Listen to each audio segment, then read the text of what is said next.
அன்பார்ந்த என் இனிய நண்பர்கள் அனைவருக்கும் தங்கவேலு பொன்மணியின் வணக்கம். இன்று நீங்கள் கேட்கவிருப்பது பிரபஞ்சன் அவர்களின் சிறுகதை மாமன் உறவு. சில விஷயங்களை என்னால் கண்கொண்டு பார்க்க முடிவதில்லை. ஒடுக்கு விழுந்த அலுமினிய கிண்ணங்களை தூக்கிக் கொண்டு ராப்பிச்சிக்கு வரும் குழந்தைகளை பார்க்க நேரும் போது சாப்பாடு தொண்டைக்குள் இறங்க மறுக்கிறது. இளம்பெண் ஒருத்தி அலற அலற அவள் கையில் விறகு நெருப்பை கொண்டு சூடு வைத்த வண்டிக்காரனை பார்க்க சகிக்காமல் ஓட வேண்டி இருக்கிறது. என் அறைக்குள்ளேயே ஒரு நாள் இரவு பாம்பை பார்க்க நேர்ந்தது. கையளவு நீளம், கருப்பும் மஞ்சளும் கலந்த நிறம். அடுத்த சில நாட்கள் எதை சாப்பிட்டாலும் வாந்தி எடுத்தேன். என் உறவுக்காரர்களில் சிலர் என்னால் சகிக்க முடியாதவர்களாக போய்விட்டார்கள். அவர்களில் முதலில் நிற்பவன் என் மாமன், தாய் மாமன். நேற்று காலை அவனும் அவன் மகனுமாக எங்கள் வீட்டுக்கு வந்து இருந்தார்கள். அப்பா வீட்டில் இல்லை, அம்மா மட்டும் இருந்தாள். நான் என் அறையில் படித்துக் கொண்டு இருந்தேன். மாமனின் குணத்தைப் போலவே அவன் குரலும் ஒரு விசேஷம். அது ஆணுடையதாகவும் இருக்காது, பெண்ணுடையதாகவும் இருக்காது. நீருக்குள் சிக்கிக் கொண்டவன் திகிலில் எழுப்பும் அஃப் தஃப் என்கிற ஒலி குறிப்பாகவே இருக்கும். கேட்பவர்களே சிரமப்பட்டு புரிந்து கொள்ள வேண்டியிருக்கும். படித்துக் கொண்டிருந்த என்னை அந்நிய குரல் உசுப்ப ஜன்னலண்டை வந்து நின்று கவனித்தேன். எனக்கு முதுகை காட்டிக்கொண்டு மாமனும் அவன் மகனும் உட்கார்ந்து இருந்தார்கள். மாமன் பக்கவாட்டில் திரும்பி அம்மாவோடு பேசிக்கொண்டு இருந்தான். கோல்டு பிரேம் போட்ட கண்ணாடி போட்டிருந்தான். நான் அறையில் இருப்பது தெரிந்தால் அவன் உள்ளே வருவான். கதவை தட்டாமல் வருவான். வந்து படுக்கையில் சமணம் போட்டு உட்காருவான். பிறகு படுத்தும் கொள்வான். இதெல்லாம் கூட பரவாயில்லைதான். என் கஷ்டம் அவன் முகம் பார்த்து பேசுவது என்பதுதான். நான் சட்டையை மாட்டிக்கொண்டு சத்தமில்லாமல் வெளியேறினேன். அப்பா அம்மாவை சொந்தத்தில் கொள்ளவில்லை. புதிய உறவுதான். அப்பாவின் முன்னோர்கள் அனைவரும் சொந்தத்தில் கிளைத்துக் கொண்டவர்கள். அப்பாதான் முதலில் புது உறவை கொண்டார். எங்கள் ஊரில் இருந்து பாசஞ்சர் வண்டியில் 3 மைல்களுக்கு ஒரு முறை குறுக்கிடும் ஸ்டேஷன்களில் நின்று நின்று 6 மணி நேரம் பயணம் செய்தால் அம்மாவின் ஊருக்கு போய் சேரலாம். அப்பா தன் பந்து ஜனங்களோடு போய் இருந்து அம்மாவை கல்யாணம் பண்ணிக்கொண்டு ஊர் திரும்பினார். சிவப்பு முக்கோணம் கண்டுபிடிக்கப்படாத காலத்தில் அம்மா பிறந்தவள். அவளோடு 7 சகோதரிகளும் 3 சகோதரர்களும் பிறந்தார்கள். அத்தனை பேருக்கும் மூத்தவள் அம்மா. அம்மாவும் அப்பாவும் பெண்ணும் மாப்பிள்ளையுமாய் தாத்தா வீட்டை விட்டு புறப்படும் போது அவர்களுக்கு பின்னால் 5 வண்டிகள் வந்தனவாம். இரட்டை மாட்டு வில் வண்டிகள். முதல் 3 வண்டிகளில் அண்டா, குடம், குத்துவிளக்கு போன்ற சீர்வரிசைகள். மீதி 2 வண்டிகளில் அம்மாவின் சகோதர சகோதரிகள். எல்லோரோடும் அப்பா ஊர் வந்து சேர்ந்தார். கல்யாணம் ஆகும்போது அம்மாவுக்கு 15 வயசு.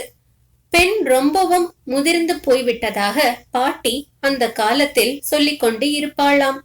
ஏனெனில் பாட்டி தாத்தாவுக்கு பாரியை ஆகையில் அவளுக்கு வயசு 7. அம்மாவுக்கு அடுத்தவன் வேதாச்சலம், இந்த கதையின் நாயகன். இவனுக்கு அடுத்தவள் பச்சை என்கிற பச்சையம்மாள். பச்சைக்கு அடுத்தது கனகம். பிறகு முதுமலை. முதுமலைக்கு அடுத்தவள் சுப்பலட்சுமி.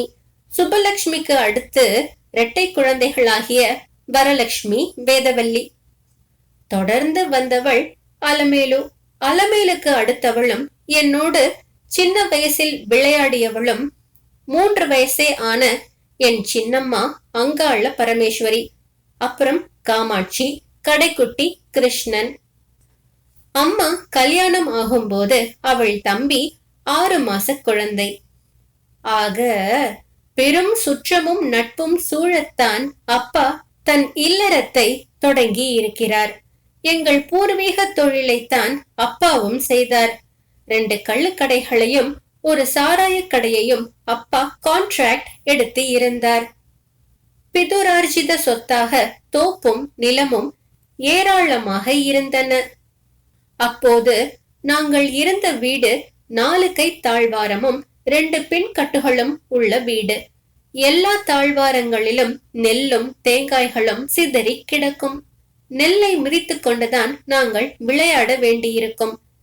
தேங்காய்கள் எல்லாம் யாழ்ப்பாணத்து காய்கள். என் சின்ன வயசில் நெல் புழுக்கிய வாசனையை நான் நிறைய சுவாசித்து இருக்கிறேன். காய வைத்த நெல்லை காலால் உரசிக்கொண்டே நடப்பது எனக்கு அலுக்காத விளையாட்டுகளில் ஒன்று. காலை 3 மணிக்கெல்லாம் அடுப்பை பற்ற வைத்து ராத்திரி 10 மணிக்கு அணைப்பாளாம் அம்மா.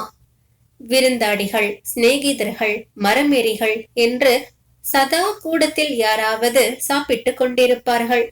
உறவுக்காரர்களுக்கு மட்டும் அம்மா சோறு போடுவாள். மற்ற மனிதர்களுக்கு பாட்டிதான் இலை போடுவதிலிருந்து எல்லாமும். கல்யாண வீடு மாதிரி வெளியே எச்சில் இலைகள் குவியும்.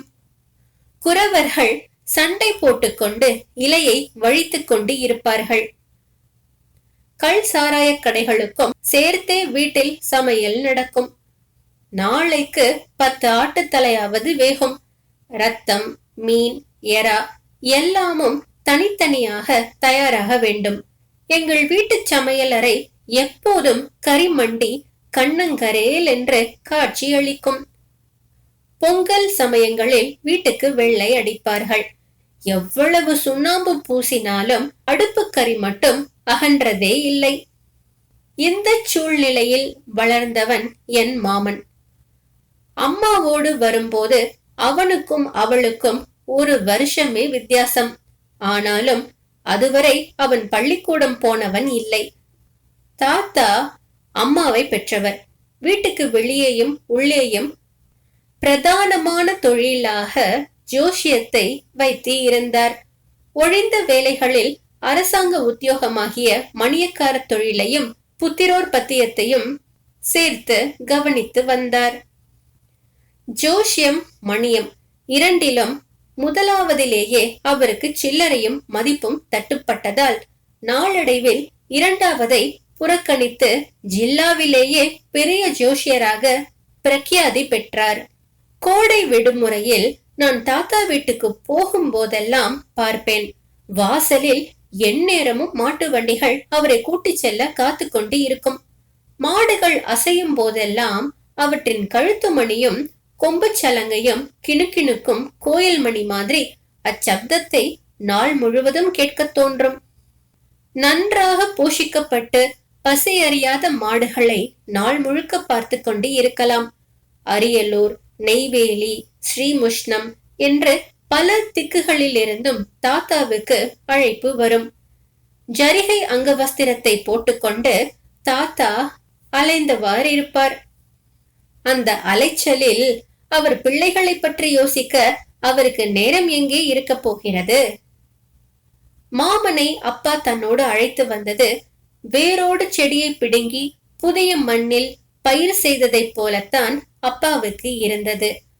அந்த வயசு வரையிலும் மாடு மேய்க்கும் பையன்களோடு கூட்டாளியாக இருந்து மேய்த்ததும், நிழலுக்கு மரமட்டைகளில் ஒதுங்கி புரண்டதும், மாங்காய் புளி அடித்து எச்சில் ஊற ஊற தின்றதும் தவிர வேறு அறியாதவன். அப்பா அவனுக்கு டவுசரும் சட்டையும் தைத்து கொடுத்தார். டவுசர் தைப்பது என்றாலே எங்களுக்கு கிளி அடித்து போகும். அப்பா வீட்டில் இருக்கும் ஆண் பிள்ளைகளை எல்லாம் தையல் கடைக்கு அழைத்து போவார். ஒரு பட்டாளம் போல ஒருவர் கையை ஒருவர் பிடித்து கொண்டு ஓரமாகவே கடை தெருவுக்கு போவோம். துணிக்கடைக்காரர் ஏற்கனவே அப்பாவுக்கு பரிச்சயமானவராகவே இருப்பார். இருப்பதிலேயே முரட்டுத்தனமான துணியையே தேர்ந்து எடுப்பார். ஒரு கலர், ஒரு தரம். எங்கள் யாருக்கும் வித்தியாசம் காட்டுவது இல்லை அவர். தையல் கடையில் அப்பா சொல்வார், வளருகிற பிள்ளைகள் அளவு கொஞ்சம் கூடவே வைங்க. தையல்காரர் இடுப்புக்கும் முட்டிக்கும் அளவு வைத்து எடுப்பார். நாங்கள் தொடைவரை போதும் என்று அவர் மட்டும் கேட்கும் வரைக்கும் கெஞ்சுவோம். அவர், எனக்கு தெரியும் தம்பி, நான் தச்சு கொடுக்கறத பேசாம போட்டுக்கோ. சும்மா தெருவுல போறவன் கைத்தட்டி கூப்பிட்டு பொண்ணு கொடுப்பான். என்று சத்தம் போட்டு சொல்லுவார். இடுப்பிலிருந்து முட்டி வரைக்கும் நீண்ட அகலமான ஒரு முக்கால் பேண்டை அரைக்கால் சட்டையாக போட்டுக்கொண்டு பள்ளிக்கூடம் போகவே அவமானமாக இருக்கும். பள்ளிக்கூடத்தில் சிரிக்காத பையன்கள் யாருமே இருக்க மாட்டார்கள். அம்மா தன் தம்பி தங்கைகளை என்னை போலவே வளர்த்தாள். என்னை காட்டிலும் அன்பாக வளர்த்தாள். கோபம் வந்தால் தொண்டை அடைக்க கத்துவாள். அடுத்த அரை மணியில் எல்லாவற்றையும் மறந்து விடுவாள். அவள் கை அள்ளி அள்ளி போடுவதை தவிர வேறு எதையும் அறியாதது. கூடத்தில்தான் நாங்கள் சாப்பிடுவோம். காலை பலகாரத்துக்காக போட்ட பந்திப்பாய் ராத்திரி வரைக்கும் சுருட்டப்படாமல் அப்படியே கிடக்கும். வரிசையாக எல்லாரும் உட்காருவோம். மாமன் என் பக்கத்தில் தான் உட்காருவான். வடை போட்டிருந்தால் எனக்கு எவ்வளவு வைக்கிறாளோ அதே எண்ணிக்கையில் அவனுக்கும் வைக்க வேண்டும். மாமன் தன் தட்டை பார்த்து சாப்பிடுவதை காட்டிலும் என் தட்டை பார்த்து சாப்பிட்டதே அதிகம். தன் பிள்ளைக்கும் சகோதரருக்கும் எந்த வித்தியாசத்தையும் காணாத அம்மாவை சமயங்களில் அவன் ஹிம்சைப்படுத்துவதை பார்க்க எனக்கு எரிச்சலாய் இருக்கும். கறி, மீன், காய் எதை இலையில் போட்டாலும் என்னை காட்டிலும் குன்றிமணி அவன் இலையில் குறைந்தாலும் எட்டி இலையை உதைப்பான். சாப்பிடாமல் பள்ளிக்கூடம் போவான். அப்பாவிடம் சொல்லி அப்பாவே சாப்பாட்டு பாத்திரத்தை தூக்கி கொண்டு பள்ளிக்கூடத்துக்கு அநேக தடவை வந்து இருக்கிறார். கூடத்தில்தான் நாங்கள் படுத்துக் கொள்வோம். வரிசையாக கூடத்தின் ஒரு முனை தொடங்கி மறுமுனை வரைக்கும் நாங்கள் வியாபித்துக் கொள்வோம். அங்கிருந்து படுத்தவாறே பார்த்தால் வானம் தெரியும், நிலா தெரியும். தூக்கம் வருகிற வரைக்கும் அம்மா எங்களோடு படுத்துக்கொண்டு இருப்பாள். அம்மாவுக்கு பக்கத்தில் யார் படுப்பது என்பது குறித்து எங்களுக்குள் பெரும் போட்டி நடக்கும். அம்மாதான் இந்த விவகாரத்தை தீர்த்தாள். ஒரு நாளைக்கு ஒருத்தர் என்று முறை வைத்து படுத்துக் கொள்வோம். அம்மா கதை சொல்லுவாள். பயங்கரமான கதைகள். ராஜகுமாரன் ராட்சசன் கதைகள். ஒவ்வொரு ராஜகுமாரன் கதையிலும் ராட்சசர்கள் வருவார்கள். ராட்சசர்கள் வேலையே ராஜகுமாரிகளை தூக்கி கொண்டு போவதாகும். ராஜகுமாரர்கள் வேலை அவர்களை மீட்டு வருவதாகும். ராட்சசர்கள் பொதுவாக 7 கடல் தாண்டி 7வது கடலின் நடுவில் உள்ள தீவில் குடியிருப்பார்கள். அங்கே திகுதிகுவென்று கொதித்துக் கொண்டிருக்கும் குளம் ஒன்று இருக்கும். அதன் நடுவில் ஒரே ஒரு தாமரை பூ இருக்கும். அந்த பூவின் நடுவில் ஒரு வண்டிருக்கும். வண்டின் வயிற்றில் ராட்சசர்களின் உயிர் இருக்கும். ராஜகுமாரர்கள் அந்த வண்டை நசுக்கி ராட்சசர்களை கொன்று ராஜகுமாரிகளை சிறை மீட்டு ஊர் திரும்பும் போது நாங்கள் தூங்கி இருப்போம். நான் படித்த பள்ளிக்கூடத்தில்தான் மாமனும் படித்தான். அப்பாவின் செல்வாக்கு 10 வகுப்பு வரைக்கும் அவனுக்கு துணை செய்தது. மெட்ரிகுலேஷன் பரீட்சையில் அப்பாவின் செல்வாக்கு செல்லுபடியாகவில்லை. தட்டு தடுமாறி கொண்டு மாமன் பரீட்சை எழுதி பயிற்சிக்கு போய் வாத்தியாராகவும் ஆனான். அப்பாவின் பணம் உத்தியோகம் சம்பாதிக்கவும், கல்யாணம் பண்ணவும், தனி வீடு ஏற்பாடு செய்யவும், குடித்தனம் வைக்கவும் என பல வகையில் மாமனுக்கு பயன் தந்தது.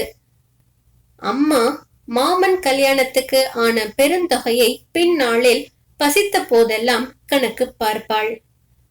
மாமனுக்கு வாய்த்த மாமியும் சொந்தத்தில் இல்லாமல் புது உறவில் தான் அப்பா பார்த்து ஏற்பாடு செய்தார். மாமன் புதிதாக உத்தியோகம் பார்க்கும் ஊருக்கு நாங்கள் குடும்பத்தோடு போனோம். அப்பா, அம்மா, நான், என் சின்னம்மா, மாமன்கள் எல்லோரும். ஊர் ஆற்றங்கரையை ஒட்டிய சிமிழ் மாதிரியான வீடு. அண்டா முதற்கொண்டு தேக்கரண்டி வரைக்கும் எடுத்துக்கொண்டு போயிருந்தோம். வீட்டு வாசலில் ஒரு வயசான கொடுக்காப்புளி மரம் இருந்தது. ஏராளமான சுளைகள். முதலில் பயந்து கொண்டேதான் கல் எறிந்தோம். யாரும் கேட்கவில்லை. தைரியமாக கல்லை விட்டு சுளையடித்து சாப்பிட்டோம். கொல்லை பக்கம் வந்து விட்டதாக சொல்லி ஒரு சிறுவன் சாரை பாம்பை அடித்துக் கொன்று அதன் கழுத்தில் சுருக்கிட்டு தெரு தெருவாக இழுத்துச் சென்றான்.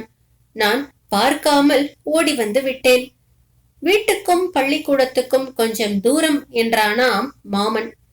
அப்பா பிரெஞ்சு சைக்கிள் வாங்கி கொடுத்து அனுப்பினார். பிரெஞ்சு சைக்கிள் கன்றுக்குட்டி போல இருக்கும். மாமனும் மாமியும் செய்த சம்சாரம் ரொம்ப விசேஷமானது. மாமன் ஊரில் உள்ள பெரிய தனக்காரரோடே பழக்கம் வைத்துக் கொள்வான். பெரிய தனக்காரர்கள் பொதுவாக எழுத படிக்க தெரியாதவர்களாக பெரும்பாலும் இருக்க நேர்வதால் ஒரு வாத்தியாரின் உறவு அவர்களுக்கும் தேவையாகவே இருக்கும். தபால் ஆபீசர், பத்திரங்கள் பதிவு பண்ணும் ஆபீசர் போன்ற அவர்கள் போக வேண்டிய விவகாரங்களுக்கெல்லாம் மாமன் போவான். இது அவன் கையில் பணம் புழங்க ஏதுவாகியது. பெரியவர்கள் வீட்டு வெள்ளாமையில் மாமன் பங்கு கணிசமாக இருக்கும். அறுவடையாகி உரியவர்கள் வீட்டுக்கு நெல் மூட்டைகள் போகும்போது மாமனுக்கு ஒன்றாவது கிடைக்கும். ஒரு முறை பள்ளிக்கூடத்துக்கு லீவு போட்டுவிட்டு பெரியவர் வீட்டு செக்கில் எண்ணெயாட்டினான்.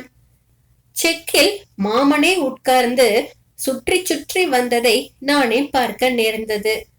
சாயங்காலம் ஆள் ஒருத்தன் சின்ன செம்பு ஒன்றில் நல்லெண்ணெய் கொண்டு வந்து மாமியிடம் கொடுத்தான். மாமனிடம் படித்த மாணாக்கர்கள் அளவுக்கு அதிகமான குரு பக்தி வாய்ந்தவர்கள். மாமனின் கோரிக்கையை ஏற்றுக்கொண்டு அவர்கள் அவர்களால் முடிந்த அவர்கள் வீட்டு தோட்டத்து காய்கறிகளை கொண்டு வந்து காணிக்கை செலுத்தினார்கள். வாத்தியார் உத்தியோகத்தில் லீவு ஓர் விசேஷ அம்சமாகையால் மாமன் அவன் விடுமுறையை பயனுள்ள முறையில் கழித்தான். பயன் அவனுக்குத்தான். விடுமுறை காலங்களில் வீட்டை பூட்டிக் கொண்டு குடும்பத்தோடு கிளம்பி விடுவான். மாமியையும் பிறந்த குழந்தையையும் தன் மாமனார் வீட்டில் விட்டு விடுவான். மாமன் மட்டும் தனியாக கிளம்பி தன் பந்து ஜனங்கள் எல்லோருடைய வீட்டுக்கும் விஜயம் செய்வான். பெரும்பாலோர் வீடுகளில் வயதுக்கு வந்த பெண்ணோ அல்லது பெண் தேடிக்கொண்டிருக்கும் இளைஞர்களோ இருக்கவே செய்தார்கள். மாமன் ஜாதகங்களை வாங்கிக் கொண்டு மாப்பிள்ளைகளையும் பெண்களையும் தேடிக்கொண்டு அலைவான். இந்த விதமான யாத்திரைகளுக்கென பெண்ணை பெற்றவர்கள் அரும்பாடுபட்டு உழைத்து சேர்த்த பணத்தை வைத்துக் கொண்டு மாமனின் வருகைக்கு காத்திருந்தார்கள். மாமன் சௌகரியமாக காலம் தள்ளுவான். இது மாதிரியான பொது பணிகளில் மாமனுக்கு வாகன யோகம், பணப்பிராப்தி முதலியவை கிடைக்க விடுமுறை இனிதே கழியும். கால் பரீட்சை லீவு சமயங்களில் தீபாவளி வரும். அரை பரீட்சை லீவு சமயங்களில் பொங்கல் வரும். பண்டிகை காலங்களில் மாமன் குடும்பத்தோடு எங்கள் வீட்டுக்கு வந்து விடுவான். பண்டிகைக்காக புது துணிகள் வாங்க அப்பா மாமனையும் எங்களையும் அழைத்து கொண்டு கடைக்கு போவார். எல்லாருக்கும் புதுசு எடுத்து கொடுப்பார் அப்பா. முழு பரீட்சை லீவு காலங்களில் மாமன் குடும்பத்தோடு எங்கள் வீட்டில்தான் இருப்பான். அந்த காலத்தில் முழு பரீட்சை லீவு என்பது 3 மாதம் முழுசாக வரும். மாசத்தின் முதல் நாள் அம்மாவிடம் 5 ரூபாய் வாங்கி கொண்டு தான் வேலை பார்க்கும் ஊருக்கு போய் சம்பளத்தை வாங்கி பேங்கில் போட்டுவிட்டு சாயங்காலம் ஊர் திரும்பி விடுவான். அம்மா சொல்லி எனக்கு ஞாபகம் இருக்கிறது. ஒவ்வொரு முழு பரீட்சை முடிந்து வேலைக்கு சேர்ந்த போதெல்லாம் மாமன் 3 பவுன் வாங்குவானாம். மாமி ஒரு காசு மாலை போட்டிருப்பாள். அதில் 3 பவுனையும் சேர்த்து விடுவானாம். அப்பா இப்போதெல்லாம் கொஞ்சம் கொஞ்சமாக இழைத்து கொண்டு வருவதாக எனக்கு பட்டது. நான் 10ஆம் வகுப்பு படித்துக் கொண்டிருந்த நேரம். அப்பா வீட்டில் பெரும்பாலும் சாய்வு நாற்காலியில் படுத்து கிடந்தார். அம்மா சொல்லித்தான் தெரிந்து கொண்டேன். அப்பா தோற்று போனார். இருந்த சொத்துக்களை எல்லாம் விற்று கடன்கள் எல்லாவற்றையும் அடைத்தார். அதற்கு முன்னமேயே என் சின்னம்மாமார்கள் அனைவரும் தங்களுக்கு விதிக்கப்பட்ட கணவர்மார்களின் கை விரல்களை பற்றி கொண்டு கரையேறி விட்டிருந்தார்கள். அப்பாதான் கரையேற்றி வைத்தார். இல்லாமை வீட்டில் குடிபுகுவதை நான் என் கண்களால் அந்த காலத்தில் பார்த்தேன். திடுதிடுப்பென வீட்டில் இருள் புகுந்தது போல வீடு முழுக்கவும் கொத்து கொத்தாக இருட்டு மண்டி இருந்தது. எத்தனை விளக்கு வைத்தாலும் போகாத இருட்டாய் இருந்தது அது. அலமாரிகள் எல்லாம் வயசான கிழவன் பிரயாசைப்பட்டு நிற்பது போல நின்று இருந்தன. வீட்டுச் சுவர்கள் இற்று விழுந்தன. அம்மா அப்பாவின் சட்டையை நாள் முழுக்க கிழிசல் தைத்து கொண்டு இருந்தாள். மாமன் இப்போதெல்லாம் விடுமுறைகளில் வருவது நின்று இருந்தது. அப்பாவுக்கு ரொம்பவும் வருத்தம். அம்மா, மரம் பழுக்கலே, வௌவாலும் வரலே என்றாள் ஒரு நாள். அப்பா சுருட்டை இழுத்து விட்டு கொண்டு சொன்னார், என்ன இருந்தாலும் அவன்தான் என் மூத்த மகன். பிறகு இருமினார். அப்பா எனக்கு கல்யாண ஏற்பாடு செய்தார். நிச்சயதார்த்தத்துக்கு மாமன் வரவில்லை. அம்மா சொன்னாள், பணம் கேட்போம் என்று அவன் வரவில்லை என்று. கல்யாணத்துக்கு பத்திரிகை வைக்க அப்பா மட்டும் மாமா ஊருக்கு போனார். அம்மா வர மறுத்து விட்டாள். வெயிலில் பஸ்ஸை விட்டு இறங்கி தலையில் துண்டை போர்த்து கொண்டு மாமன் வீட்டுக்கு போயிருக்கிறார். மாமனின் மாமனார் மட்டும் இருந்து இருக்கிறார். மாமி புதிசாக வாங்கிய நிலத்தை பார்வையிட போயிருந்தாளாம். சொல்லி அனுப்பி மாமனை வரவழைத்து இருக்கிறார்கள். அப்பா வைத்த பத்திரிகையை வாங்கி கொண்டு மாமன், லீவு கிடைக்கிறது கஷ்டம், கிடைத்தால் வருகிறேன் என்றானாம். மாமனின் மாமனார் மட்டும் அப்பாவை வழி அனுப்ப பஸ் ஸ்டாண்டு வரைக்கும் வந்தாராம். வரும்போது அவர் சொன்னாராம், அண்ணாச்சி, நன்றி கெட்ட உலகம் அண்ணாச்சி, நீங்க மட்டும் இல்லைன்னா இவனெல்லாம் நடுத்தெருவுல நின்னு இறந்து கஞ்சி குடிக்க வேண்டியவனுங்க. உங்களால படிச்சு கல்யாணம் பண்ணிக்கிட்டு ஆளாவும் ஆயிட்டான் என் மாப்பிள்ள. இப்ப நீங்க நொடிச்சு போயிட்டீங்க. உங்களுக்கு கொடுத்து உதவ வேண்டியது அவன் கடமை. கூசாம பணமே இல்லைன்னு உங்க முகத்தை பார்த்து சொல்ல முடியுது பாருங்க. அண்ணாச்சி, நேத்துதான் வீடு ஒண்ணு பாருங்கன்னு என்கிட்ட 10,000 கொடுத்து வச்சிருக்காரு. என் மாப்பிள்ளையா இருந்தா என்ன, நியாயம் பொது அண்ணாச்சி, இதுக்கு அவரு அனுபவிப்பாரு, நீங்களே உங்க கண்ணால பாப்பீங்க என்று குறையாக சொன்னாராம் கிழவர். ஒருத்தனிடம் பணம் இருந்தா நமக்கு அதை தரணும்னு விதியா? நான் அவனுக்கு செஞ்சது ஒரு தகப்பன் மகனுக்கு செய்யற மாதிரிதான். கடன் இல்லை, அதை அவன் திருப்பி அடைக்க வேண்டிய கட்டாயம் இல்லை என்று அப்பா சொல்லிவிட்டு வந்தாராம். எனக்கு கோயிலில் தான் கல்யாணம் நடந்தது. ஐயர் அம்மான் வரிசை என்றதும் என் பக்கத்தில் உட்கார்ந்திருந்த என் ஒன்றுவிட்ட தாய்மாமன் யதார்த்தமாக என் விரலை பிடித்து மோதிரம் போட்டுவிட்டார். என் கல்யாணத்துக்கு தனியாக வந்த என் மாமனுக்கு அது அவமானமாக போய்விட்டதாம். முறையான தாய்மாமன் தான் இருக்க யாரோ ஒருவன் எனக்கு முதல் மரியாதை செய்தது தன்னை திட்டமிட்டு அவமானம் செய்வதாக இருக்கிறதாம். மாமன் கூரைக்கும் தரைக்குமாக குதித்தான். பிறகு எனக்கென்று செய்து கொண்டு வந்திருந்த வரிசைகளை தான் திரும்ப எடுத்துக்கொண்டு போவதாக சொல்லிவிட்டு போய்விட்டான். அப்பாவுக்குத்தான் ரொம்ப வருத்தம். அம்மாதான் சொன்னாள், போகட்டும் விடுங்க, அவன் நோக்கம் எனக்கு தெரியும். நானும் அவனும் இருந்த வயிறு ஒண்ணுதானே, ஏதாவது சாக்கு கிடைக்காதான்னு அலைஞ்சுக்கிட்டு இருந்தான் அவன். யதார்த்தமா நடந்ததை பிடிச்சுக்கிட்டு உறவை அறுத்துக்கிட்டு போயிட்டான். பிள்ளைக்கு மோதிரம் போடுறது தப்பிச்சிட்டது. பிள்ளையும் பெண்ணையும் அழைச்சுக்கிட்டு போய் விருந்து பண்ணி வச்சு துணி எடுத்து கொடுக்கறதும் இப்ப இல்லாம போச்சு. ஆக மொத்தத்தில் ஒரு 500 ரூபாய் அவனுக்கு மிச்சம். ஆனா நமக்கு இந்த கழுதைங்கள்லாம் நம்ம விட்டு ஒழிஞ்சதுன்னு நிம்மதி என்றாள். முந்தானையை வாயில் பொத்திக் கொண்டாள். மாமன் உறவு மண்ணோடு போச்சென்று இருந்தேன். இதோ மீண்டும் பல வருஷங்களுக்கு பிறகு வந்திருக்கிறான். ராத்திரி சாப்பிட்டு முடித்து காற்றுக்காக அம்மா வாசலில் வந்து உட்கார்ந்த போது நான் கேட்டேன், அப்பா வாசலில் தான் சாய்வ நாற்காலியில் படுத்து இருந்தார். இன்னைக்கு உன் தம்பி வந்திருந்தானே, காலையில் என்ன விசேஷம்? ஆமா, காலையில வந்தான் கடங்காரன். இவனுகளுக்கு செஞ்சு அழிஞ்சது போதாதுன்னு இவன் பிள்ளைய படிக்க வைக்கணுமா. இந்த ஊர்லதான் நல்ல பள்ளிக்கூடம் இருக்குதான், காலேஜ் இருக்குதான். என்ன ஆளாக்கின மாதிரி என் பிள்ளையையும் ஆளாக்கி விடுங்க. நான் அப்பா இடைமறித்தார். என்கிட்ட சொல்லவே இல்லையே இத. ஆமா, ஒரு பெரிய மனுஷன் விவகாரம் தான் இது உங்ககிட்ட சொல்றதுக்கு. நன்னி இல்லாத பையன், எந்த முகத்தை வச்சுக்கிட்டு உள்ளே வந்தேடா பாவின்னு அக்கா அக்கான்னு அழுதான். போதும், அக்கா தம்பி உறவெல்லாம் அன்னைக்கே போச்சு போடா. ஒரு மனுஷன் கிடைச்சா அவரை கடைசி வரைக்கும் கசக்கி பிழிஞ்சுதான் விடுவீங்களான்னு. பசியோ பட்டினியோ கொஞ்ச நாளைக்கு நாங்க இப்படியே இருந்து காலத்தை கழிச்சிடுறோம். உங்க காத்து கூட கொல்லி கண்ணு வேண்டாம் உங்க சங்காத்தமேன்னே. ஒரு வழியா போய் தொலைஞ்சான். நல்ல காரியம் பண்ணே நீ இன்னைக்கு என்று நான் சொன்னேன். அப்பாவின் கருத்தை அறிந்து கொள்வதில் எனக்கு அக்கறை. அவரையே பார்த்து கொண்டு இருந்தேன். அப்பா சுருட்டில் ஆழ்ந்து இருந்தார். பிறகு சொன்னார், நீ செஞ்சது தப்பு. அவன் சின்ன பையன், அறியாம தப்பு பண்ணிட்டான். நாமளும் அதே தப்ப பண்ணக்கூடாது. பெரியவங்க பெரியவங்களா நடந்துகிட்டாதான் நல்லது என்றார் அப்பா. ஆமா, வேதாந்தம் பேசியே வீணா போயிட்டீங்க நீங்க.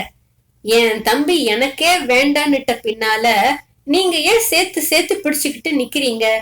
பேசாம சட்டி சுட்டது கை விட்டதுன்னு கெடங்க என்றாள் அம்மா. அம்மாவுக்கு கோபம். இனிமேல் எதுவும் பேச மாட்டார். நான் வானத்தை பார்த்தேன். வானத்தை அடைத்து கொண்டு நட்சத்திரங்கள் கிடந்தன. ஒற்றை நட்சத்திரம் சர்ரென்று கீழிறங்கி அப்படியே நின்றது. அடுத்த நாள் மத்தியானம் சாப்பாட்டுக்கு வீட்டுக்கு போயிருந்தேன். அப்பா சாப்பிட்டு கொண்டு இருந்தார். அவர் பக்கத்தில் 14-15 வயசு பையன் ஒருவன் உட்கார்ந்து குனிந்து சாப்பிட்டு கொண்டு இருந்தான். அம்மா என்னை கிணற்று பக்கம் அழைத்து போய் சொன்னாள், ஆனாலும் உங்க அப்பாவுக்கு இந்த வைராகியம் ஆகாதடா. விடிஞ்சதும் விடியாம எழுந்து எங்கேயோ போறாருன்னு பார்த்தேன். நேரா உங்க மாமா வீட்டுக்கு போயிருக்காரு. பையனை கையோட அழைச்சுக்கிட்டு உடனே வந்துட்டாரு. உங்க அப்பாவை மீறி நான் என்ன பண்ண? படியேறி வந்துட்டான் குழந்தை. கிடக்கட்டும், குழந்தைங்க மந்தையாட்டம் இருந்த இடத்துல ஒன்னாவது இருந்துட்டு போகட்டும். என்ன சொல்ற? அம்மா ஏதோ என் அனுமதிக்கு காத்திருப்பது போல நின்றாள். நான் பதில் பேசாமல் கூடத்து பக்கம் வந்தேன். பையன் கவிழ்ந்து சாப்பிட்டு கொண்டு இருந்தான். இலையில் பெரிய மீன் தலையும் 2 துண்டங்களும் இருந்தன. அப்பா உடம்புக்கு ஒத்துக்கொள்ளவில்லை என்று எப்போதோ மீன் சாப்பிடுவதை நிறுத்தி விட்டிருந்தார். அப்பா வற்றலை தொட்டுக்கொண்டு சாப்பிட்டார். இதை கேட்டதற்கு நன்றி.